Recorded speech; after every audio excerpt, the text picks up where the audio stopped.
హైదరాబాద్ నగరంలోని సున్నం చెరువు భూముల విషయంలో వివాదం మరింత ముదురుతుంది. కాలనీ అసోసియేషన్ సభ్యులు సున్నం చెరువులో కాంగ్రెస్ పార్టీ నేతలు కబ్జాలకు పాల్పడుతున్నారని ఆరోపిస్తూ ఎమ్మెల్యేకు ఫిర్యాదు చేశారు. ఈ నేపథ్యంలో సున్నం చెరువులో జరుగుతున్న అభివృద్ధి పనులను మాధవరం కృష్ణారావు, మాజీ కార్పొరేటర్ సబీహా గౌసుద్దీన్ పరిశీలించారు. అనంతరం ఎమ్మెల్యే మీడియాతో మాట్లాడుతూ హైడ్రా కమిషనర్ రంగనాథ్పై తీవ్రస్థాయిలో ఆగ్రహం వ్యక్తం చేశారు. సర్వే నెంబర్ 30లో ఉన్న ప్రభుత్వ భూమికి గతంలో అధికారులు 47 లక్షల వ్యయంతో ఫెన్సింగ్ వేశారని, ఇప్పుడు అదే ఫెన్సింగ్ను తొలగించి కాంగ్రెస్ నేతలకు కోట్ల రూపాయల విలువైన భూములను అప్పగించే ప్రయత్నం జరుగుతుందని ఆరోపించారు. ప్రభుత్వ భూమిని రక్షించాల్సిన హైడ్రా అధికారులు ఏకపక్ష నిర్ణయాలు తీసుకుంటున్నారని మండిపడ్డారు.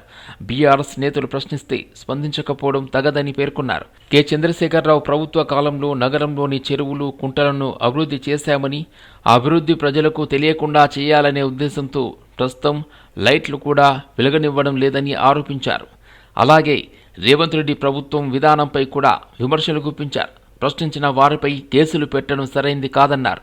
పేదల ఇండ్లను కూల్చి పెద్దలకు ఆస్తులు కట్టబెట్టడం హైడ్రా అధికారుల దౌర్జన్యమని వ్యాఖ్యానించారు.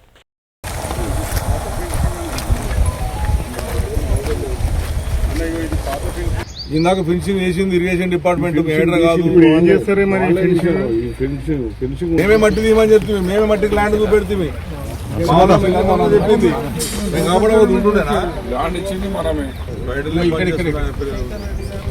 ఇప్పుడు మా దగ్గర ఉన్న ఇన్ఫర్మేషన్ ప్రిలిమినరీ నోటిఫికేషన్ 2014 లేదు. ఎందుకంటే ఇప్పుడున్న ఎంఆర్ఓ స్వామి అప్పుడున్న ఆయన్నే మీరు అడగండి, లేదా గోవర్ధన్ అడగండి.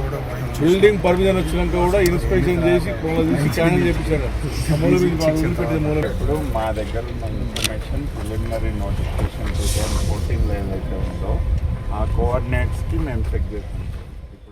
తిలక్ నగర్లో నాగదేవత నల్లపోచమ్మ దేవాలయం 17వ వార్షిక మహోత్సవాలు ఘనంగా నిర్వహించారు. హైదరాబాద్ నగరంలోని నెలకొంట తిలక్ నగర్ పరిధిలో ఉన్న శ్రీ శ్రీ శ్రీ నాగదేవత నల్లపోచమ్మ దేవాలయంలో 17వ వార్షిక మహోత్సవాలు అత్యంత వైభవంగా నిర్వహించారు. భక్తుల నాదస్వర ధ్వనులలో మంగళ హారతుల మధ్య దేవాలయ ప్రాంగణం ఆధ్యాత్మిక వాతావరణంతో కలకల్లాడింది. ఈ కార్యక్రమానికి ముఖ్య అతిథులుగా మాజీ MP V Hanumantha Rao, Secunderabad zone additional DCP Narsaiah, Nallakunta మాజీ కార్పొరేటర్ గారుగంటి శ్రీదేవి రమేష్ అమ్మవారికి విగ్రహ ప్రతిష్టాపన కార్యక్రమంలో పాల్గొని హోమ కార్యక్రమం నిర్వహించారు. అమ్మవారిని దర్శించుకుని ప్రత్యేక పూజలు నిర్వహించారు. ఈ సందర్భంగా దేవాలయంలో నూతన విగ్రహాల ప్రతిష్టాపన కార్యక్రమం శాస్త్రోక్తంగా జరిగింది. ఈ టెంపుల్ మొదటి నుంచి కూడా గరిగంటి రమేష్ ఈ ప్రాంతంలో వారి సతీమణి వారు ఈ ప్రాంతం అంతా ప్రతిసారి ఆమె పూజలు చేయడం, అందరికీ న్యాయం జరగాలి, మంచి పంటలు వండాలి, మంచి ఉద్యోగాలు రావాలి, అందరూ సుఖ సందర్భంగా ఉండాలని ప్రతి సంవత్సరం ఈయన పూజ చేయిస్తాడు. ఈ పూజ ద్వారా అందరికీ న్యాయం జరగాలి. తల్లి కూడా తప్పనిసరిగా కోరికలు ఆమె తప్పనిసరిగా తీరుస్తుందని నమ్మిక. అదేవిధంగా ఇవాళ రాష్ట్రంలో జరుగుతున్న అభివృద్ధి రేవంత్ రెడ్డి గారి నాయకత్వంలో బాగా జరుగుతుంది. అందరికీ కూడా మంచి జరగాలని ఆ అమ్మను ఎవరైతే ప్రజల పక్షాన ఉంటూ ప్రజల సేవలు చేస్తున్నారు వారికి మీ ఆశీర్వాదం ఉండాలని కోరుతున్నా. గత 5 రోజుల నుండి ఇక్కడ యజ్ఞ యాగాలు నిర్వహిస్తూ మరి ఈరోజు ఇక్కడ ఈ దేవాలయంలో మనోవాంఛలు నెరవేర్చేటటువంటి ఇష్టకామ్య సిద్ధి గణపతిని ప్రతిష్ఠించడం జరిగింది. మరి ఆ స్వామితో పాటుగా శ్రీవల్లి దేవసేన సమేతంగా సుబ్రహ్మణ్య స్వామి విగ్రహాన్ని కూడా ప్రతిష్ఠించడం జరిగింది. మరి వీరితో పాటుగా కాలభైరవుని విగ్రహాన్ని, మరి ఆ విగ్రహంతో పాటుగా మానసాదేవి చతుషష్ఠిని యోగిని మాతల విగ్రహాలను కూడా ప్రతిష్ఠించడం జరిగింది. సంగారెడ్డి జిల్లాలో జిన్నారం మండలం జిన్నారం చౌరస్తా వద్ద ఉద్రిక్త పరిస్థితి నెలకొంది. మెదక్ ఎంపీ రఘునందన్ రావుకు వ్యతిరేకంగా ముజరాజ్ సంఘం నాయకులు ఆందోళన చేపట్టారు. ఇస్నాపూర్ మున్సిపాలిటీ చైర్మన్ ఎన్నికల్లో ఎక్స్ అఫీషియా ఓటు వేయడం ద్వారా బీఆర్ఎస్ అభ్యర్థిని గెలిపించారనే ఆరోపణలతో ఎంపీపై నిరసన వ్యక్తం చేశారు. కాంగ్రెస్ పార్టీ తరపున పోటీ చేసిన ముజరాజ్ అభ్యర్థి నీలం మధు సతీమణి నీలం కవితకు అవకాశం ఇవ్వకుండా అడ్డుకున్నారని ఆరోపిస్తూ ఆగ్రహం వ్యక్తం చేశారు. జిన్నారం చౌరస్తాలో ఎంపీ దిష్టిబొమ్మను తీసుకెళ్లి దహనం చేస్తూ డౌన్ డౌన్ నినాదాలు చేశారు. ముదిరాజు బిడ్డకు అన్యాయం జరిగిందని, అగ్రకులాలకు చెందిన ఎంపీ వ్యవహారం సరికాదని సంఘం నాయకులు విమర్శించారు. ఈ ఘటనతో జిన్నారం ప్రాంతంలో కొంతసేపు ఉద్రిక్త వాతావరణం నెలకొంది. పోలీసులు అక్కడికి చేరుకుని పరిస్థితిని అదుపులోకి తీసుకొచ్చారు.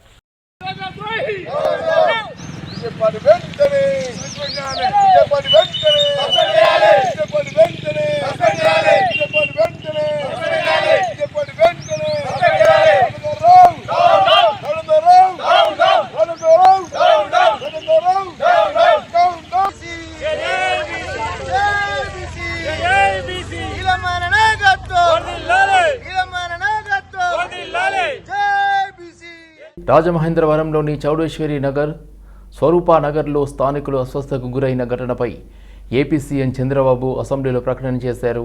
ఈ ఘటన చాలా బాధాకరమన్నారు.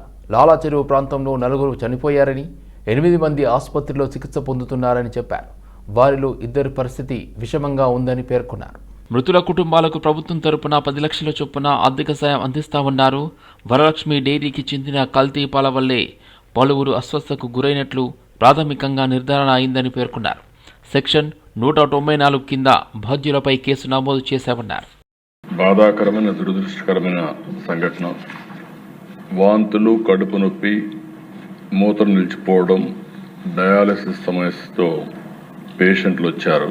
వీళ్ళందరూ కూడా లాలా చెరువు ప్రాంతంలోని చౌడేశ్వర్ నగర్, స్వరూప్ నగర్కి చెందినవారు.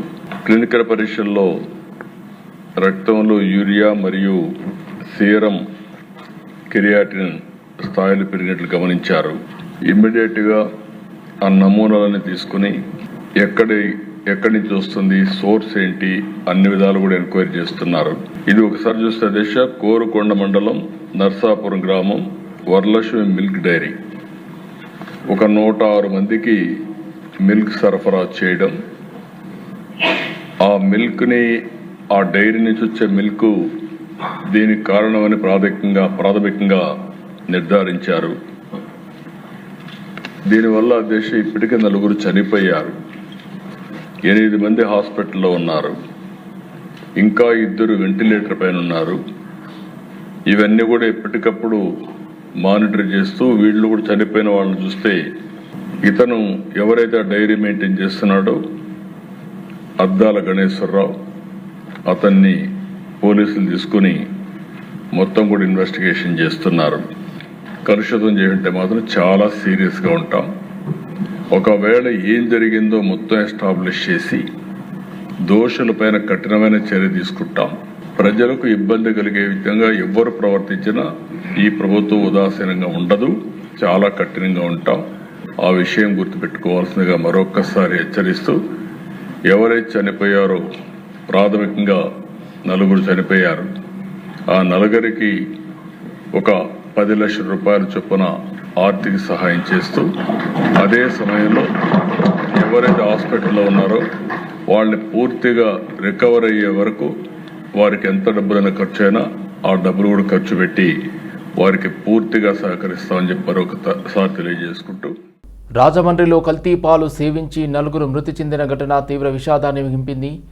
ఈ సంఘటనపై మాజీ సీఎం వైసీపీ అధినేత జగన్ తీవ్ర దిగ్భ్రాంతి వ్యక్తం చేశారు. మృతుల కుటుంబాలకు తన ప్రగాఢ సానుభూతిని తెలిపిన ఆయన ఆసుపత్రిలో చికిత్స పొందుతున్న వారు త్వరగా కోలుకోవాలని ఆకాంక్షించారు. ఆహార భద్రత అమల్లో ప్రభుత్వ నిర్లక్ష్యం కారణంగానే ప్రజల ప్రాణాలకు ముప్పు వాటిల్లిందని జగన్ ఆరోపించారు. ఈ దారుణానికి కారణమైన వారిపై కఠిన చర్యలు తీసుకోవాలని ఆయన డిమాండ్ చేశారు. పర్యవేక్షణ లోపం వల్లే ఇలాంటి విషాదాలు జరుగుతున్నాయని, భవిష్యత్తులో ఇవి పునరావృతం కాకుండా తక్షణమే దిద్దుబాటు చర్యలు చేపట్టాలని సూచించారు.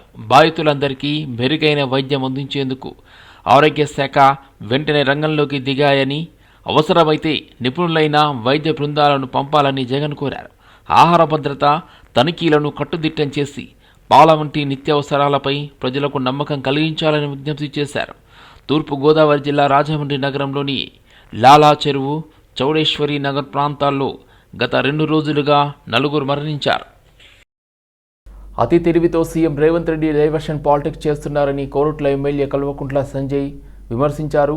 మున్సిపల్ ఎన్నికల మొత్తంలో ఒక డ్రామా నడిపించారని అన్నారు. హైదరాబాద్లోని తెలంగాణ భవన్లో ఆయన మీడియాతో మాట్లాడారు. ఈ సందర్భంగా సీఎం రేవంత్ రెడ్డిపై తీవ్ర విమర్శలు గుప్పించారు.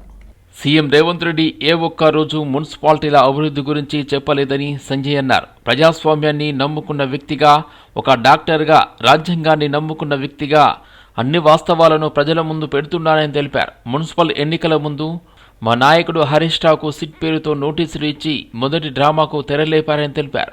ఫోన్ ట్యాపింగ్ కేసులో ఏమైనా ఉందా అంటే మన్ను లేదు, మసానం లేదు అన్నారు. దావోస్ పేరుతో ముఖ్యమంత్రి రేవంత్ రెడ్డి విహారయాత్రలు చేశాడని, మొత్తం 12 రోజుల పాటు వెళ్లిన ముఖ్యమంత్రి దావోస్ నుండి తెలంగాణకు వచ్చిన పెట్టుబడుల గురించి చెప్పలేదని పేర్కొన్నారు.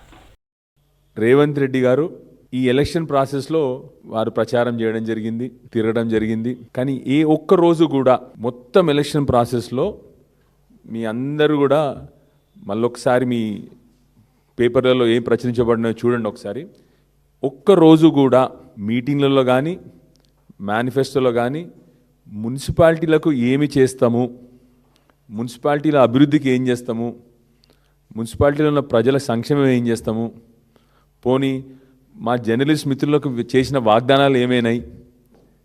కరెక్ట్ 26 నెలలైంది.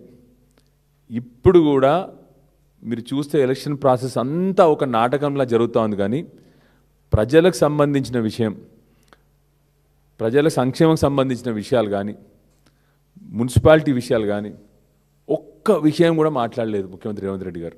ఎలక్షన్లు స్టార్ట్. ఈ లోపల ఏం జరుగుతుంది? హరీష్ రావు గారు సింగరేణి కాలేజ్లో జరుగుతున్న అవినీతి గురించి ప్రెస్ మీట్ పెడతారు. వెంటనే ఏం చేయాలి? మున్సిపల్ ఎలక్షన్లు వస్తూ ఉన్నాయి, ప్రజల దృష్టి మరల్చాలి, ప్రజల అటెన్షన్ డైవర్ట్ చేయాలి. ఏం చేయాలి? ఇమ్మీడియట్గా 19th రోజు SIT summons Siddipet MLA Harish Rao in phone tapping case. 26 నెలలైంది, ఇదే కథ నడుస్తూ ఉంది. 19వ తారీఖు నాడు హరీష్ రావు గారిని సిట్ సమన్ చేస్తుంది. దేని గురించి? ఫోన్ ట్యాపింగ్ కేసు గురించి. ఆ ఫోన్ ట్యాపింగ్లో ఏమైనా ఉందా అంటే మన్ను 26 నెలలైంది, ఇప్పటి వరకు ఎవిడెన్స్ లేదు, ఏమి లేదు. అన్నిటికంటే ముఖ్యంగా ఇదే నెల జనవరిలో ఆల్రెడీ సుప్రీంకోర్టు చెప్పింది. హైదరాబాద్లో రాష్ట్ర డీజీపీని కలిసి మాజీ మంత్రి శ్రీనివాస్ గౌడ్ ఫిర్యాదు చేశారు. నాగర్ కర్నూలు డిస్టిక్లో బీసీ కుటుంబానికి చెందిన మహిళపై దాడి చేసి ఆమె 2 నెలల పసికందు మృతి చెందిన ఘటనపై తక్షణ చర్యలు తీసుకోవాలని డిమాండ్ చేశారు.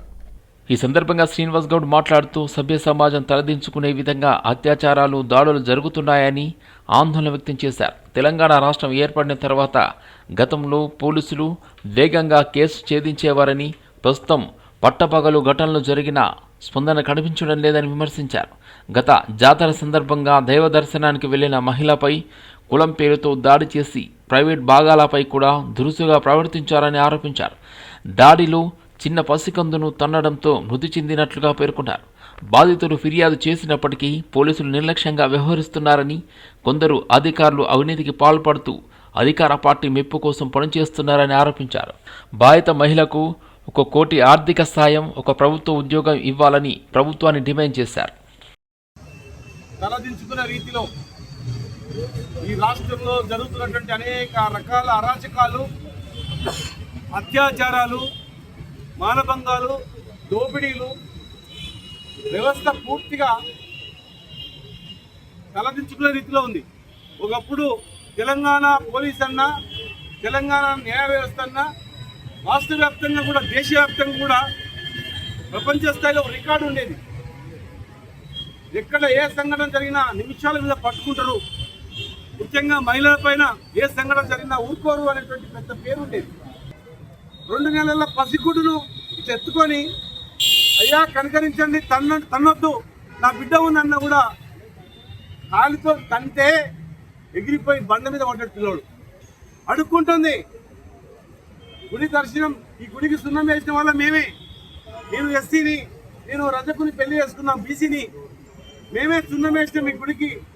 100 రూపాయల టికెట్ ఎందుకయ్యా, నా చిన్న పిల్ల ఉంది చూడండి అన్న కూడా కనికరం లేకుండా కాలుతో తన్నడం, వేలాది మంది అక్కడ చూడటం. కాలుతో తంటే రాయి మీద పడ్డాడు పిల్లోడు. రూమ్లో తీసుకెళ్ళి ప్రైవేట్ పార్ట్స్ కూడా టచ్ చేసి అసభ్యంగా ప్రవర్తించిందని చెప్పి ఆమె చెప్తా ఉంది. పోలీస్ స్టేషన్కి వెళ్తే పోలీస్ స్టేషన్లో దరఖాస్తు తీసుకోలేదు. నేను డీజీపీ గారిని అడిగినా, మీరు సీసీ ఫుటేజ్లు వెరిఫై చేయండి. కేంద్రంలో బీసీలకు ప్రత్యేక మంత్రిత్వ శాఖ ఏర్పాటు చేయాలి, చట్టసభల్లో బీసీ బిల్లు వెంటనే ప్రవేశపెట్టాలని జాతీయ బీసీ దళ్ అధ్యక్షుడు, బీసీ రిజర్వేషన్ల సాధన సమన్వయ జేఏసీ చైర్మన్ తుండ కుమారస్వామి డిమాండ్ చేశారు. సోమాజిగూడ ప్రెస్ క్లబ్లో ఏర్పాటు చేసిన విలేకరుల సమావేశంలో కుమారస్వామి మాట్లాడారు. బీసీల భవితను మార్చే జాతీయ ఉద్యమాన్ని నిర్మించే లక్ష్యంతో ముందుకు సాగుతున్నట్లు చెప్పారు. దేశవ్యాప్తంగా బీసీ వర్గాల న్యాయబద్ధమైన హక్కుల సాధన కోసం జాతీయ స్థాయిలో నేషనల్ ఓబీసీ కార్యవర్గ సమావేశం నిర్వహించనున్నట్టు తెలిపారు. ఈ సందర్భంగా జాతీయ బీసీ దళకు 2 తెలుగు రాష్ట్రాల అధ్యక్షునిగా నియమితులైన సామాజికవేత్త డివివి సత్యనారాయణకు నియామక పత్రాన్ని అందజేశారు. ఈ సందర్భంగా సత్యనారాయణ మాట్లాడుతూ కేంద్ర ప్రభుత్వం దశాబ్దాలుగా బీసీలను నిర్లక్ష్యం చేస్తోందని ఆవేదన వ్యక్తం చేశారు. త్వరలో చేపట్టే జనగణనలో కులగణనను తప్పనిసరిగా నిర్వహించాలని కోరారు. ప్రత్యేక మంత్రిత్వ శాఖ బీసీలకు ఇవ్వాలని ఒక ప్రధాన డిమాండు. అలాగే రెండవది జనాభా దామాష ప్రకారము కులగణన 2027లో కేంద్ర ప్రభుత్వం సెన్సర్ చేస్తానని ప్రకటించింది. దాంట్లో ఓబీసీ కాలం లేకపోవడం వల్ల ఓబీసీలను ఇతరులుగా పెట్టడం అనేది చాలా నిర్లక్ష్యమని ఆ 2 అంశాలు. మూడవది తెలంగాణ రాష్ట్ర ఆంధ్రప్రదేశ్కు జాతీయ బీసీ దళ్ తరఫున అధ్యక్షుడు నియమించడం జరిగింది. అయితే విషయానికి వస్తే ఒక్కసారి ఈరోజు నిజంగా కులాహంకారం ఏ విధంగా ఉందో ఒకసారి మాట్లాడుకోవాల్సిన సందర్భం వచ్చిందని తెలియజేస్తున్నాను. భారతీయ సమాజ నిర్మాణంలో చూసుకున్నట్లయితే మొదట వర్ణ వ్యవస్థ, తర్వాత కుల వ్యవస్థ కీలక పాత్ర పోషిస్తున్నది అనేది అందరికీ తెలిసిందే. కుల వ్యవస్థ వల్లనే అసమానతలు పెరిగాయి, సామాజిక న్యాయం బీసీలకు దూరమైంది.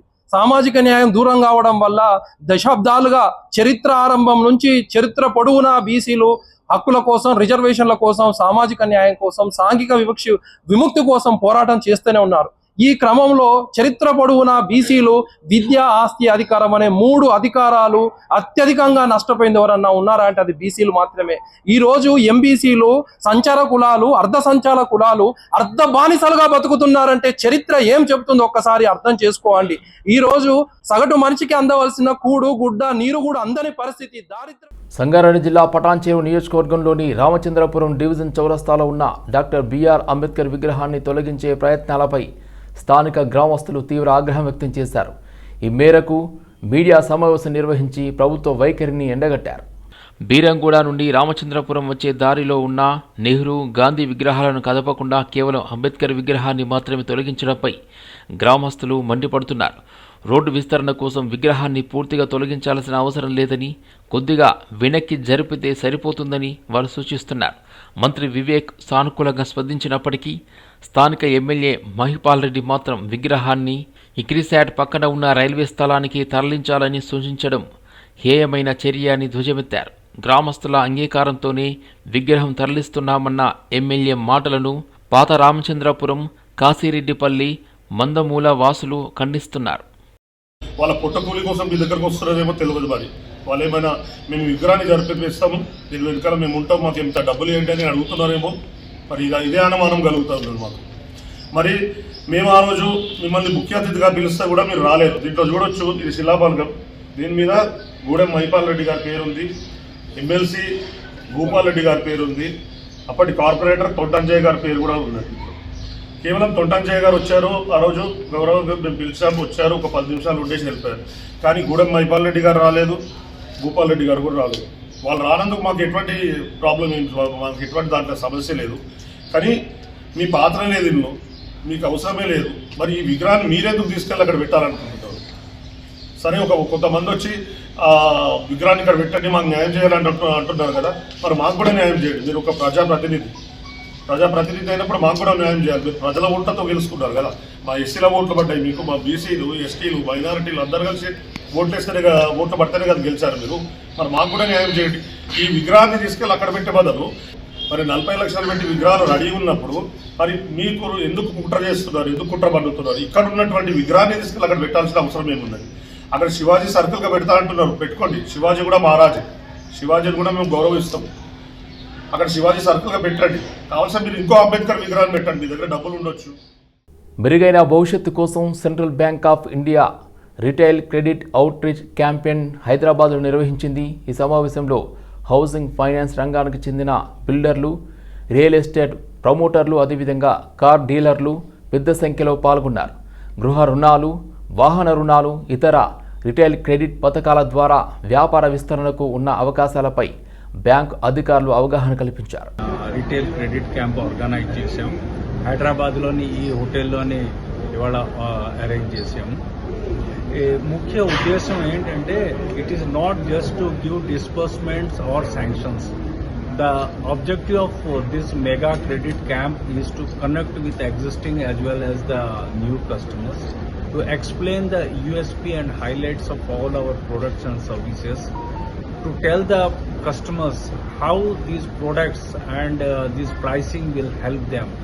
When they compare the pricing of our bank products with others, they will definitely, I'm sure, I guarantee that they will be benefited. Therefore, we requested all the customers to come forward, not only to avail the loans from our side, also to avail to help their friends and relatives to take the loans. I cited one example to all my clients. If there is a difference of 20 to 25 bips rate of interest in home loans are generally for long period of 30 years. And on a 1 crore loan, the benefit what they will get if they avail at 7.510 from my bank is immense. With that surplus amount, they can purchase 5 to 10 cars. This is the power of the reduced rate of interest.